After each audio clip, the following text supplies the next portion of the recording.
Subscribe कीजिए मेरे channel maths with पूजा को और बेल आइकन को दबाना ना भूलें, जिससे आप मेरे मैथ लेक्चर्स को सबसे पहले देख सकें।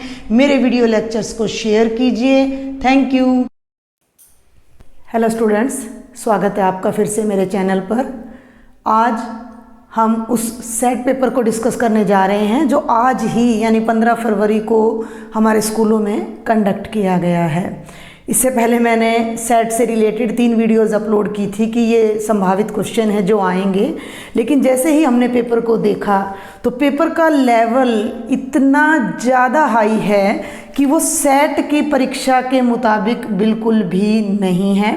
45 मिनट की समय सीमा के हिसाब से एक तो ये बहुत ही लेंथी पेपर है, दूसरा सेट की परीक्षा के हिसाब से इसमें कम से कम भी 8 से 10 क्वेश्चन इतने लेंथी दिए गए हैं जो 3 या 4 नंबर में डिज़र्व करते हैं। तो मैं इसे एक स्टैंडर्ड पेपर नहीं कहूँगी। हमारे बहुत सारे बच्चों को ये पेपर बहुत ज़्यादा मुश्किल लगा होगा, क्योंकि स्टेटमेंट्स भी इतनी अटपटी हैं कि उनको पढ़कर समझने में एक सिंगल क्वेश्चन में बच्चे को 5 से 10 मिनट लगेंगे। 5 से 10 मिनट का मतलब आप 20 क्वेश्चन पर एवरेज लगा लीजिए। अगर 5 मिनट भी लगाते हैं तो 20 क्वेश्चन पर 100 मिनट्स लगते हैं, और 100 मिनट्स मीन्स 2 आवर्स, और आपको सिर्फ 45 मिनट्स दिए गए हैं। तो ये बिल्कुल भी बढ़िया पेपर नहीं था सेट के हिसाब से। फिर भी मैं आपको ये क्वेश्चन सारे अभी सॉल्व कराऊंगी और हम देखते हैं कि कितने क्वेश्चन ऐसे थे जो आसान थे, कितने ऐसे थे जो काफ़ी मुश्किल थे। तो बेटा ये हमारा पहला क्वेश्चन है सेट के पेपर का। एक पेंडुलम 30 डिग्री के कोण से घूमता है और लंबाई में एक चाप 8.8 सेंटीमीटर का वर्णन करता है। पेंडुलम की लंबाई, मैं इंग्लिश मीडियम में भी इसको साथ साथ पढ़ती हूँ। अब pendulum swings through an angle of 30 degree. Pendulum क्या होता है? सबसे पहले तो आप ये देखें कि घड़ियों में भी पेंडुलम होता है। अगर ये पेंडुलम की सुई है तो देखिए पेंडुलम ऐसे और ऐसे और ऐसे घूमता है। समझ रहे हैं आप मेरी बात को? एक सर्टेन एरिया में ही घूमता है। अगर हमने यहाँ पर पेंडुलम को फिक्स किया हुआ है तो पेंडुलम इधर और इधर ऐसे घूमेगा, और घूमते हुए पेंडुलम जो एरिया डिस्क्राइब करता है वो असल में एक त्रिज्यीय खंड का ही रूप होता है। स्टेटमेंट पढ़ना बहुत ज़रूरी होता है। शांति से आप इन स्टेटमेंट्स को पढ़ेंगे तो आपको ये क्वेश्चन समझ आएगा। एक पेंडुलम, ये पेंडुलम हो गया भाई, पेन को हमने पेंडुलम की सुई मान लिया और ऐसे ऐसे घुमाया। 30 डिग्री के कोण से घूमता है, यानी कि अगर यहाँ है ये सेंटर में तो पूरा एंगल घूमने में 30 डिग्री से ज़्यादा का नहीं बना रहा। तो ये एंगल हो गया बेटा 30 डिग्री, ध्यान देंगे। और लंबाई में एक चाप 8.8 सेंटीमीटर का वर्णन करता है। डिस्क्राइब, इंग्लिश में देखें कि a pendulum swings through an angle of 30 degree and describes an arc of length। चाप है 8.8 मीटर, ये बात आपने ध्यान रखनी है। तो चाप का मतलब ये जो लेंथ है हमारी, ये कितनी है बेटा जी? 8.8 सेंटीमीटर है। पेंडुलम की लंबाई होगी कितनी? इनमें से पेंडुलम की लंबाई, अगर ये एक त्रिज्या खंड को रिप्रेजेंट कर रहा है तो जो पेंडुलम की लंबाई है वो वृत्त की त्रिज्या है, क्योंकि जब आप इसको देखो पूरा घुमाओगे तो ये पूरा वृत्त आपका ऐसे बन जाएगा। तो ये त्रिज्या असल में हमने ज्ञात करनी थी। ये था एक्चुअल क्वेश्चन। समझ रहे हैं आप मेरी बात को? पेंडुलम 30 डिग्री के कोण पर घूम रहा है तो सेंट्रल एंगल थीटा हो गया 30 डिग्री। चाप की लंबाई 8.8 है और हमें पेंडुलम की लंबाई यानी कि त्रिज्या निकालनी है। क्योंकि ये एक नंबर के हमारा पेपर है तो हमें ज़्यादा कैलकुलेशन तो करनी नहीं है भाई, आराम से अपना क्वेश्चन को सिर्फ जितना ज़रूरी है उतना करना है। तो यही चीज़ इसमें समझने की थी कि हमें त्रिज्यीय खंड की चाप की लंबाई दे रखी थी और त्रिज्या निकालनी थी। तो त्रिज्यीय खंड की चाप की लंबाई बेटा क्या होती है? थीटा बटे 360 गुणा 2 पाई आर, और ये हमें कितनी दे रखी थी? 8.8 दे रखी थी। अब ये कैलकुलेशन हम जितनी जल्दी करेंगे उतनी जल्दी हमारा आंसर आएगा। तो थीटा मीन्स 30 बटे 360 गुणा 2 गुणा पाई का मतलब 22/7 गुणा r और 8.8 का मतलब 88/10। ठीक है भाई। अब ध्यान देंगे, 0 से 0 कैंसिल, 3 दूनी 6 6 36। बहुत जल्दी कैलकुलेशन हमने करनी है। 3 दूनी 6 6 6 36 और आप चाहें तो एक ही बार में उधर ले जाएं, 2 तिया 6 2 एकम 2 11। अब r को यहीं रखो 88, नीचे 7 है और 3 है, राइट में चला जाएगा, गुणा 7 गुणा 3 बटे में ये 11 और 10 नीचे आ जाएगा, 11 8 88, 2 चौके 8 2 पंजे 10। आप चाहें तो 10 को भी यहीं रख सकते हो ताकि दशमलव में बदलने में आसानी हो। तो ये कितना हो गया, 7 या 21 और 21 चौका 84 बटे 5, 5 एकम 5, 8 में से 5 गए 3, 5 छिक्के 30, 5 8 40, 16.8 सेंटीमीटर।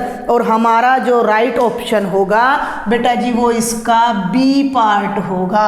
पहले क्वेश्चन का राइट ऑप्शन बी पार्ट होगा। समझ आ गई बात आपको?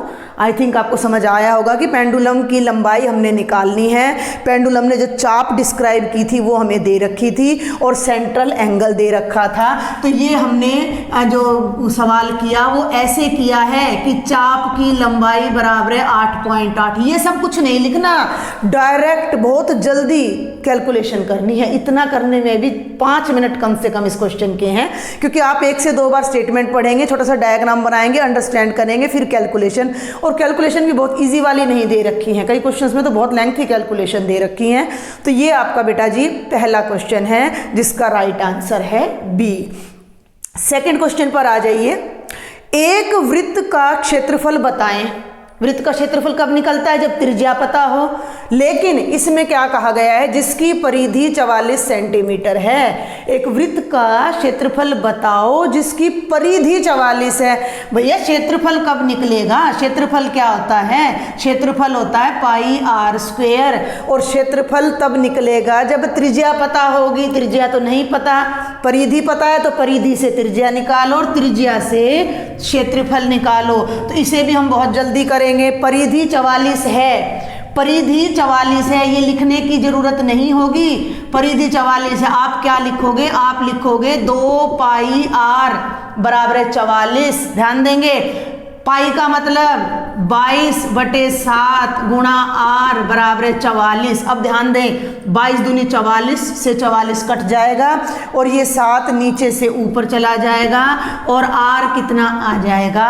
7 सेंटीमीटर। त्रिज्या आ गई। त्रिज्या से अब फटाफट से आप निकाल दीजिए क्षेत्रफल। क्षेत्रफल क्या होगा? पाई r स्क्वेयर 22/7 गुणा 7 गुणा 7, 7 से 7 कट गया, 154 वर्ग सेंटीमीटर, जो कि हमारा ए ऑप्शन है। तो इसका जो राइट आंसर होगा वो ए होगा। ये हमारा राइट आंसर है और इसका राइट आंसर ये है 16.8 यस बी 16.8 सेंटीमीटर। इस क्वेश्चन को हम डंका क्वेश्चन कह सकते हैं। ये ठीक है क्वेश्चन, ये आपके अकॉर्डिंग है, विद इन टाइम होने वाला ये क्वेश्चन है। फर्स्ट क्वेश्चन भी ज़्यादा मुश्किल नहीं है चलिए, लेकिन लेंथी है कैलकुलेशन इसकी थोड़ी सी। तो आगे देखते हैं बेटा जी। अब हम अगले 2 क्वेश्चन देखते हैं। अगला क्वेश्चन मैं साथ के साथ पढ़ रही हूँ, इसको मैं एक बार इंग्लिश में रीड कर देती हूँ। जिन बच्चों को दिक्कत हो, find the area of circle whose circumference is 44 centimetre. Clear? Circumference दे रखा है और आपको एरिया फाइंड आउट करना है। Come to the question number 3। एक वृत्त का क्षेत्रफल, एक वृत्त का क्षेत्रफल जो 10 सेंटीमीटर के एक वर्ग के अंतर्गत किया जा सकता है। इंग्लिश में पढ़ती हूं। The area of circle, we are talking about question number 3। The area of circle that can be inscribed in a square, that can be inscribed in a square of side 10 centimetre. कई जगह तो English medium में आपकी जो है ना explanation बिल्कुल सही है, लेकिन हिंदी में जो स्टेटमेंट दे रखी है उसमें मिस्टेक है। अब यहाँ ये नहीं तो 10 सेंटीमीटर भुजा के एक वर्ग के अंतर्गत आना चाहिए था कि 10 सेंटीमीटर भुजा के एक वर्ग के अंतर्गत किया जा सकता है। तो क्वेश्चन क्या है, एक वर्ग है, ध्यान देंगे, एक वर्ग है भाई, ये वर्ग है जिसकी भुजा है 10 सेंटीमीटर, ठीक है। The area of circle that can B inscribed, जो कि एक स्क्वायर के अंदर आ रहा है, ध्यान देंगे, जो कि एक स्क्वायर के अंदर आ रहा है, ठीक है भाई, टच करता हुआ जा रहा है। तो ये 10 है, तो ये 10 है, तो ये 10 का मतलब यहाँ क्या हो जाएगा कि इस सर्कल का व्यास 10 है, ठीक है भाई, 10 है ना। तो ये इसके दोनों कॉर्नर को जब हम मिलाएंगे, सेंटर से जो पास करेगी, जो लार्जेस्ट जीवा व्यास है वो कितनी है, 10 है। 10 है तो रेडियस कितना हो जाएगा, 5 सेंटीमीटर। तो अब हमने इसका क्षेत्रफल निकालना है। ज़्यादा मुश्किल नहीं है ये क्वेश्चन, ज़्यादा मुश्किल नहीं है, लेकिन स्टेटमेंट थोड़ी यहाँ पर थोड़ी सी गड़बड़ है कि भुजा नहीं लिखा हुआ है। तो हमें सिर्फ कितना, ये ओ है भाई, दिस इज द सेंटर, ये सेंटर है। हमें वर्ग के अंदर वृत्त है, स्क्वायर की जो साइड है वो 10 सेंटीमीटर है, तो सर्कल का व्यास यानी डायमीटर भी 10 होगा, तो उसका हाफ यानी रेडियस कितना हो जाएगा, 5 हो जाएगा। और सिर्फ उसका एरिया निकालना है। एरिया क्या होता है, पाई आर स्क्वायर। अब एक बात का ध्यान दें, आपके आंसर में पाई 3 ऑप्शंस में है, तो आप पाई ना लगाएं, पाई की वैल्यू को यूज ना करें। तो पाई गुणा 5 का स्क्वायर, और 5 का स्क्वायर कितना होता है, 25 पाई सेंटीमीटर स्क्वायर। और ये आपका राइट ऑप्शन हो जाएगा, सी पार्ट। चलिए भाई आगे, ठीक है। चलिए 4th क्वेश्चन पर आ जाइए। अब ये क्वेश्चन मैं अपनी वीडियोस में करा चुकी हूँ, लेकिन यहाँ पर भी क्वेश्चन में थोड़ा ट्विस्ट दे दिया। क्या दे दिया, एक क्षेत्र में, एक तो ना स्टेटमेंट बड़ी लंबी है, मैं ये कहना चाहूंगी कि 1 नंबर के अकॉर्डिंग नहीं है ये क्वेश्चन, 1 नंबर के अकॉर्डिंग बिल्कुल भी नहीं है, क्योंकि आपको स्टेटमेंट पढ़ने में 2 मिनट लग रहे हैं, एवरेज बच्चे को स्टेटमेंट समझने में ही 2 से 4 मिनट लग जाएंगे, ठीक है। तो एक क्षेत्र में 16 मीटर और 12 मीटर व्यास के 2 वृत्ताकार पार्कों के क्षेत्रों के क्षेत्रफल के बराबर एक गोलाकार पार्क बनाने का प्रस्ताव है। नए पार्क की त्रिज्या क्या होगी। Once I will read the statement in English also, कि it is propose to build a single circular park. ध्यान देंगे क्या कह रहा है कि एक एरिया में 2 पार्क हैं भाई, एक पार्क ये है, एक पार्क ये है, और इन दोनों ने जितनी जगह घेर रखी है उसके इक्वल जगह का एक बड़ा पार्क बनाया जाना है। करवा चुकी हूँ मैं इस तरह का क्वेश्चन आपको। It is proposed to build a single circular park equal in area to the sum of areas of 2 circular parks of diameters 16 meter and 12 meter in a locality. The radius of the new park would be, जो बात note करने की है वो ये है कि ये जो 16 और 12 मीटर हैं वो इन सर्कल्स के व्यास हैं। तो ये हो गया 16 मीटर और बेटा ये हो गया 12 मीटर। तो इसकी जो त्रिज्या है 16 का आधा कितनी हो जाएगी, 8 मीटर। दूसरे की त्रिज्या 12 का आधा कितनी हो जाएगी, 6 मीटर। और नए सर्कल की त्रिज्या हमने r मान ली। तो परिधि का जोड़ अगर दे रखा होता तो r बराबर r1 जमा r2 हो जाता। और अब क्षेत्रफल का जोड़, तो मैंने आपको बताया था कि नए वृत्त का क्षेत्रफल किसके बराबर है, पुराने एक वृत्त का क्षेत्रफल जमा दूसरे का। पाई पाई पाई कैंसिल हो गया। आर स्क्वेयर क्या बन गया, r1 स्क्वेयर जमा r2 स्क्वेयर। और r क्या बन गया, r1 square plus r2 square का अंडर रूट। ये क्वेश्चन मैंने अपनी वीडियो में आपको बताया था और मैंने कहा था कि इस तरह का एक क्वेश्चन जरूर आएगा, चाहे क्षेत्रफल वाला आए चाहे परिधि वाला आए। क्लियर। तो r1 कितना है 8, तो 8 का स्क्वायर हो जाएगा 64। r2 कितना है 6, 6 का स्क्वायर हो जाएगा 36। 64 और 36 का जोड़ 100 और 100 का अंडर रूट कितना होता है 10। तो नए पार्क की जो त्रिज्या है वो 10 मीटर होगी, जो कि हमारा ए ऑप्शन होगा। समझ आया आपको ये वाला क्वेश्चन कि 2 पार्क हैं, दोनों का व्यास 16 और 12 है, ठीक है। और उन दोनों ने जितना एरिया ऑक्यूपाई किया हुआ है उसके इक्वल एरिया का एक नया सिंगल पार्क बनाया है। तो नए पार्क की त्रिज्या मैंने आपको बताया था, अगर परिधि से संबंधित क्वेश्चन आ जाए तो आपने क्या करना होता है कि नए की परिधि क्या होगी, दोनों की परिधियों का जोड़। और अगर क्षेत्रफल का क्वेश्चन आ जाए तो नए की परिधि नहीं भाई, नए की त्रिज्या क्या होगी, दोनों की त्रिज्याओं का जोड़। और अगर क्षेत्रफल का आ जाए तो नए की त्रिज्या क्या होगी, r1 स्क्वायर जमा r2 स्क्वायर का अंडर रूट। तो ये 4। अब देखते हैं हम क्वेश्चन नंबर 5। बेटा क्वेश्चन नंबर 5 बिल्कुल आसान है। 5 सेंटीमीटर त्रिज्या वाले वृत्त का क्षेत्रफल, बहुत ही आसान क्वेश्चन है। क्वेश्चन नंबर 5, क्षेत्रफल क्या होता है भाई, पाई आर स्क्वायर।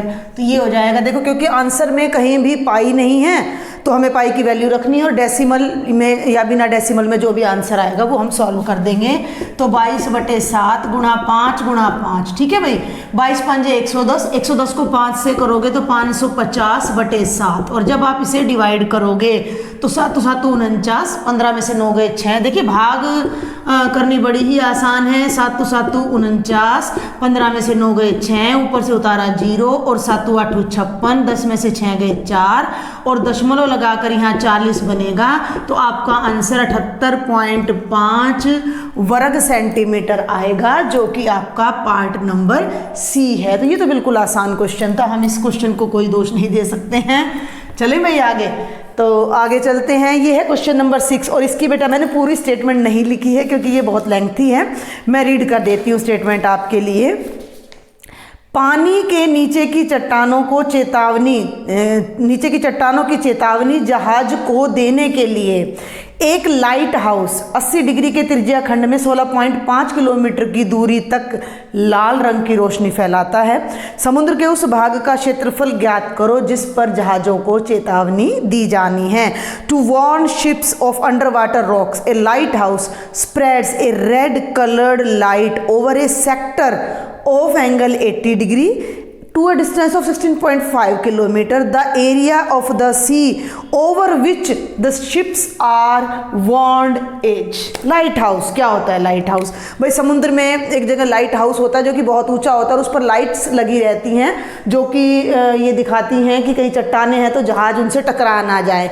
तो जब वो लाइट हाउस लाइट फेंकता है, तो यहाँ मान लीजिए लाइट हाउस है तो लाइट जल रही, तो वो लाइट ऐसे फैलती चली जाती है और एक त्रिज्या खंड की तरह फैलती चली जाती है। तो क्वेश्चन तो बिल्कुल भी मुश्किल नहीं है ये। इसमें जो गड़बड़ है वो मैं भी आपको बताती हूँ कि 80 डिग्री का तो त्रिज्या खंड है। क्वेश्चन नंबर हम बात कर रहे हैं 6 की। यहाँ से अगर ये लाइट हाउस चलता है तो ये ऐसे लाइट गिरा रहा है इस पूरे एरिया में। तो जितनी दूर ये लाइट हाउस घूम रहा है वो एंगल है 80 डिग्री, और जितनी लंबाई तक ये लाइट हाउस रोशनी डाल रहा है लाल रंग की वो है 16.5 किलोमीटर। तो हमें क्वेश्चन क्या करना है कि लाइट हाउस जितने एरिया में लाल रंग की रोशनी डाल रहा है वो एरिया बताओ। तो ये तो त्रिज्या खंड है, त्रिज्या खंड का एरिया हमने बताना है। इसमें गड़बड़ क्या है कि जो ऑप्शंस हमें आंसर में दे रखे हैं वो ऑप्शंस अगर हम पाई को 22/7 लेके करते हैं तो नहीं आता है, और अगर हम पाई को 3.14 लेके करते हैं तो वो ऑप्शन हमारा दिए गए ऑप्शंस में से आ जाता है।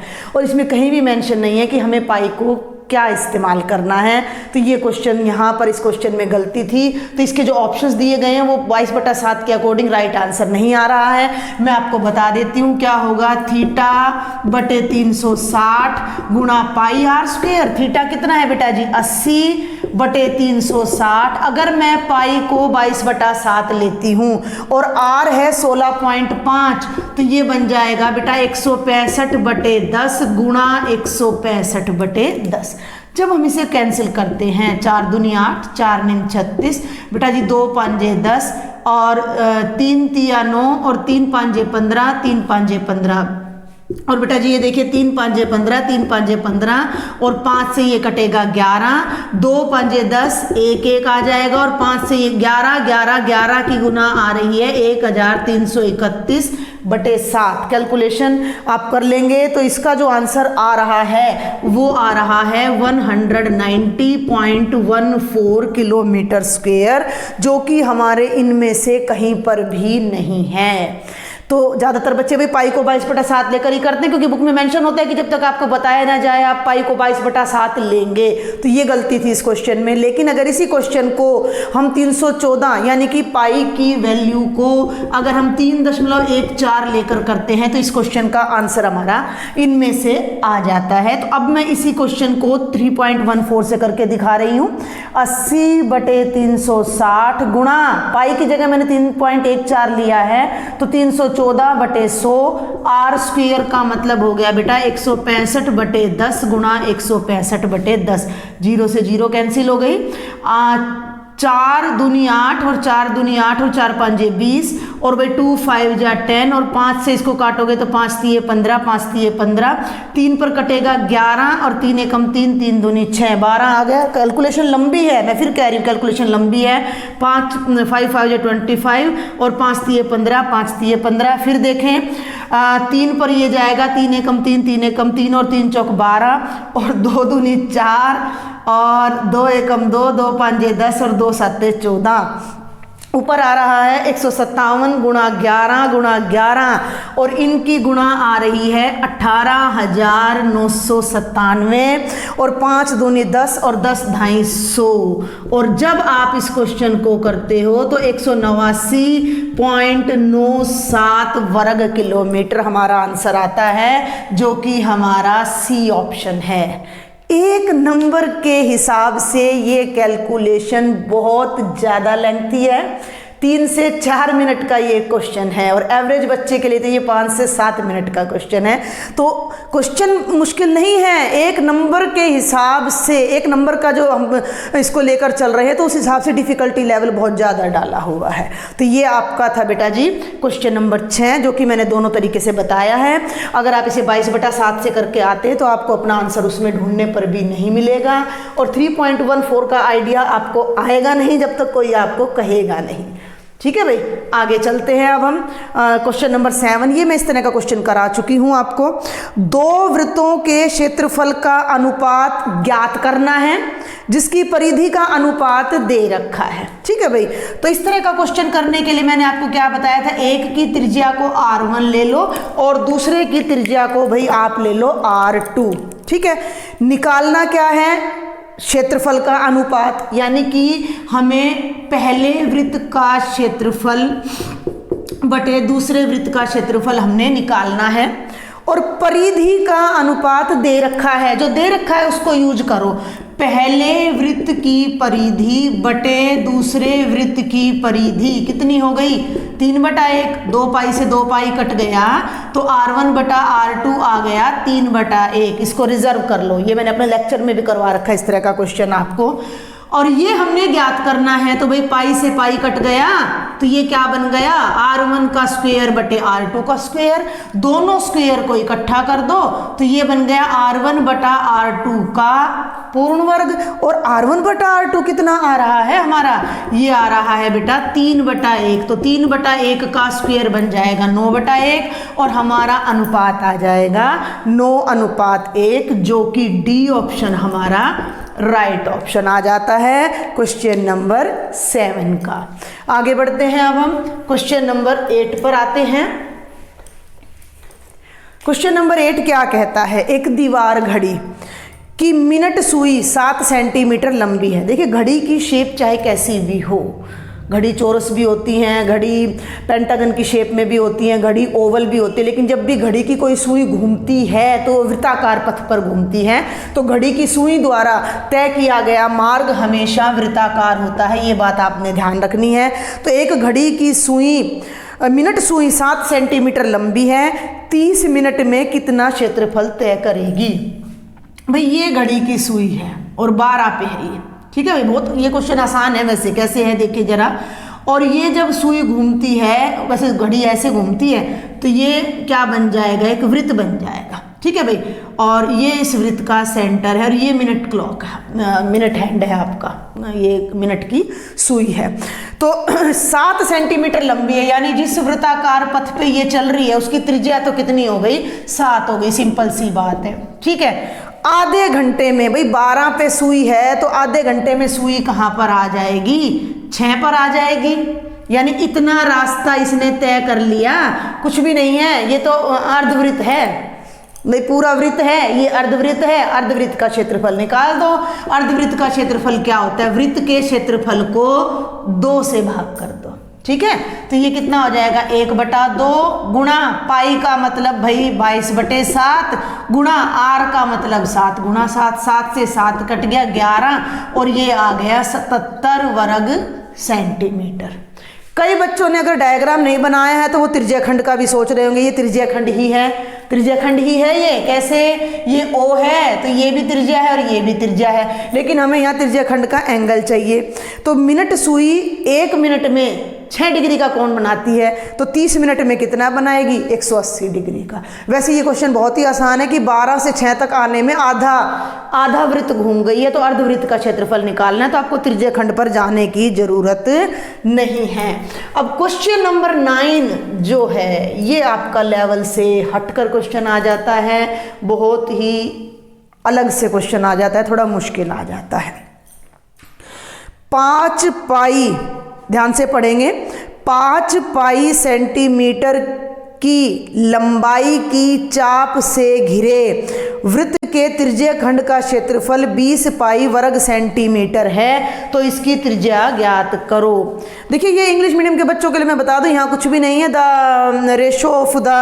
Find the ratio of area of 2 circles whose ratio of whose circumference is 3:1, ठीक है। और इसमें क्या आ जाता है, the minute hand of a wall clock is 7 centimetre long, how much area will it describe in 30 minutes. तो ये मीडियम का यहाँ पे कोई खास ज़्यादा फर्क पड़ नहीं रहा है। इस क्वेश्चन को देखें अब आप, ये बड़ा अटपटा क्वेश्चन है कि 5 बच्चों के हिसाब से अटपटा है कि 5 पाई सेंटीमीटर की लंबाई की चाप, पहले तो इस बात को पकड़ो कि लंबाई की चाप, मैं यही कहना चाह रही हूँ कि स्टेटमेंट इतनी अजीबोगरीब है कि बच्चे को, क्योंकि एग्जाम तो बच्चों ने देना है, स्टूडेंट्स ने देना है, तो एक क्वेश्चन को अंडरस्टैंड करने में बच्चे को एवरेज 2 से 3 मिनट लग रहे हैं, फिर 2 से 3 मिनट उसको सॉल्व करने में लग रहे हैं, मोर देन 5 मिनट्स एक क्वेश्चन पर हमारे लग रहे हैं। तो क्वेश्चन नंबर 9 क्या है बेटा जी, ये देखिए कि ये एक वृत्त है, ठीक है, 5 पाई सेंटीमीटर की लंबाई की चाप, अब एक चाप है भाई, हाँ ये चाप है यहाँ A और B, A से B तक ये चाप है, मैंने थोड़ी सी ग्रीन कर दी है ये चाप, ठीक है भाई। इस चाप की जो लंबाई है वो कितनी है, 5 पाई की लंबाई की चाप से घिरे वृत्त के त्रिज्याखंड का क्षेत्रफल, ये वृत्त का केंद्र है और भैया ये वृत्त का त्रिज्याखंड है, ठीक है। तो इस त्रिज्याखंड, इसका ये जो अपना सारा ब्लैक त्रिज्याखंड है, इसका जो क्षेत्रफल है वो 20 पाई है। तो वृत्त की त्रिज्या ज्ञात करो, यानी R ज्ञात करना है, ठीक है भाई। तो ये मैं बिल्कुल भी इसको बढ़िया क्वेश्चन नहीं कहूँगी 1 नंबर के अकॉर्डिंग, क्योंकि इस टाइप के क्वेश्चंस ना तो एनसीईआरटी में आते हैं और ये कॉम्पिटिटिव लेवल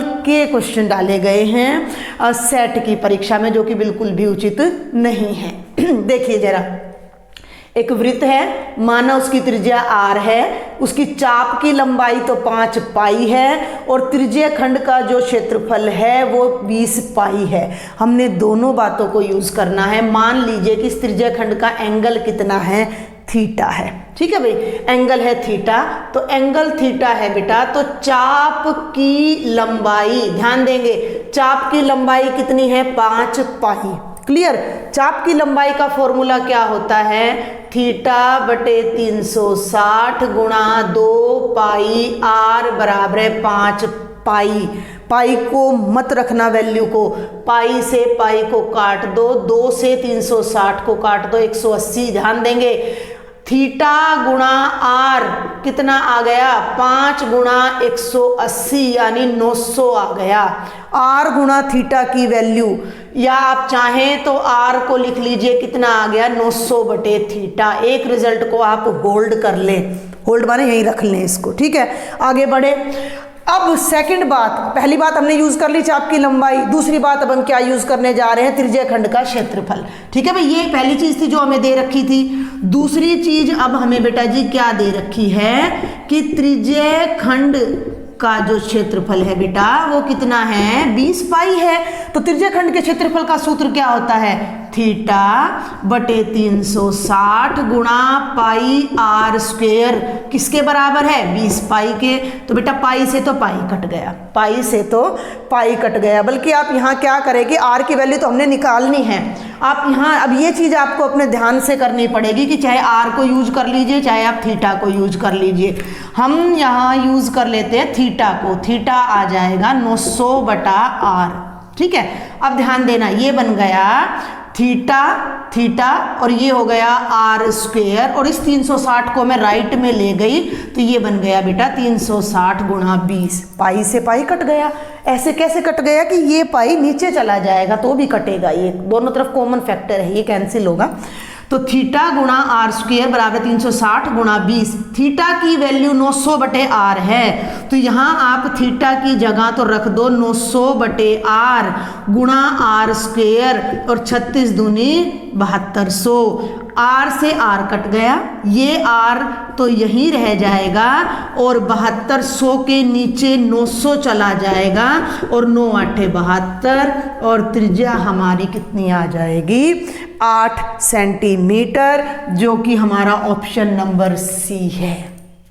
क्वेश्चन मज़ेदार है, इंटरेस्टिंग है, आपकी पूरी नॉलेज को जज करता है, लेकिन ये कंपटीशन लेवल का क्वेश्चन है, सेट लेवल का क्वेश्चन नहीं है। समझ आई बात आपको कि ये तो चाप की लंबाई है, तो इसको यूज़ करके हमने एक रिजल्ट निकाला, दोनों में एक रिलेशन निकाला, फिर एरिया लिया हमने, उसको लेके एक रिलेशन निकाला, और एक वैल्यू को यहाँ से उठाकर यहाँ पुट कर दिया, तो आर आ गया हमारा, आर की वैल्यू आ गई। तो ये था बेटा क्वेश्चन नंबर 9, और अब मैं आपको कराने जा रही हूँ क्वेश्चन नंबर 10। एक पहिए का व्यास 1 मीटर है। मैं साथ साथ बोलती भी जा रही हूँ स्टेटमेंट को, तो आप नोट भी कर सकते हो। एक पहिए का व्यास 1 मीटर है। मीटर 22 किलोमीटर की दूरी तय करने के लिए यह कितने चक्कर लगाएगा? ये मुश्किल नहीं कह सकते हम इस क्वेश्चन को। मैं इसको इंग्लिश में और पढ़ देती हूँ। The diameter of a wheel is 1 metre. How many revolutions will it take in completing a distance of 22 kilometre. ठीक है भाई, पहिया, बस सिर्फ एक इतनी सी बात आपने समझनी है कि पहिया गोल होता है, कड़े की तरह पहिया गोल होता है। समझ में आ रही है मेरी बात आपको? अब ये कड़ा अगर पहिया है और इस कड़े ने यहाँ से चलना शुरू किया है, और मान लो भाई मैं ये निशान लगा देती हूँ मेरे कड़े पर, अब आपको तो पता नहीं दिख रहा है कि नहीं, यहाँ से मैंने निशान लगाया और यहाँ से मैंने इसको रोल करना शुरू किया। ठीक है भाई, मैं उसी पोजीशन पर फिर आ जाऊंगी। तो ये ध्यान देंगे, एक चक्कर पूरा कर रहा है ये पहिया, एक चक्कर ऐसे ऐसे ऐसे ऐसे ऐसे ऐसे ऐसे चल के, और ये पहिया यहाँ आ जाएगा। ठीक है भाई, ध्यान देंगे मेरी बात पे। मैंने क्या किया, मैंने अपने कड़े को यहाँ रोल कर दिया, तो मेरा कड़ा रोल होता हुआ यहाँ तक आ गया। मेरा कड़ा रोल होता हुआ, अगर मैं इस कड़े को यहाँ से काट कर सीधा कर दूँ तो ये इतना ही लंबा बन जाएगा। ठीक है, तो पहिया मान लूँ मैं इस कड़े को, तो इस कड़े ने ये दूरी तय की भाई। ठीक है, ये क्या है, ये घेरा क्या है, ये इसकी कड़े की या वृत्त की परिधि है। तो एक चक्कर में ये पहिया उतनी ही दूर जाएगा जितनी इसकी परिधि है। क्लियर है? तो इसकी पहले निकाल लो भाई परिधि, इसकी निकाल लो आप परिधि की। देखते हैं एक चक्कर में ये कितनी दूर जाता है। तो पहिए की जो परिधि आती है वो क्या होती है, 2 पाई आर। हमें व्यास दे रखा है, व्यास से आप त्रिज्या निकाल लो, और नहीं तो व्यास 2 आर ही होता है, रेडियस का दुगना होता है व्यास। तो पाई गुणा व्यास करोगे तो परिधि आ गई, तो पाई गुणा 1 यानी पाई सेंटीमीटर। पाई सेंटीमीटर का मतलब 22/7 सेंटीमीटर इस कड़े का, इस पहिए की परिधि आ गई है, यानी एक चक्कर में ये इतनी दूर जाएगा।